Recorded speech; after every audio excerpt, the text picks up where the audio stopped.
எல்லா புகழும் முருகனுக்கே. ஒரு சின்ன கதை.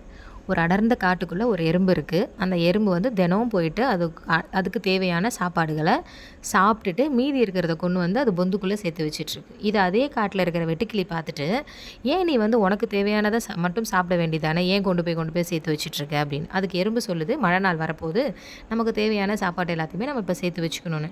ரொம்ப நக்கலாக வெட்டுக்கிளி சிரிச்சுட்டு போயிட்டே இருந்துருச்சான். மழை நாள் வருது, தன்னோட சாப்பாட்டுக்கு தேவையானதை எறும்பு சேர்த்து வச்சதால் அதோட பொந்துக்குள்ளே இருந்துக்கிட்டு அது சாப்பிட்டு உயிரை காப்பாற்றிட்டு வருது.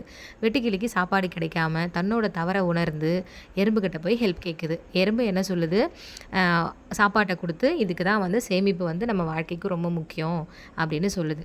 இப்போ ஒரு எறும்பு இருக்குல்ல, இந்த எறும்பு அந்த அரிசியை எவ்வளோ அழகாக அதோட சேமிப்புக்காக கொண்டு போகுது. இது எங்கள் வீட்டில் நான் எடுத்த வீடியோ. ரொம்ப அற்புதமாக இருந்துச்சு அதை பார்க்கும்போது.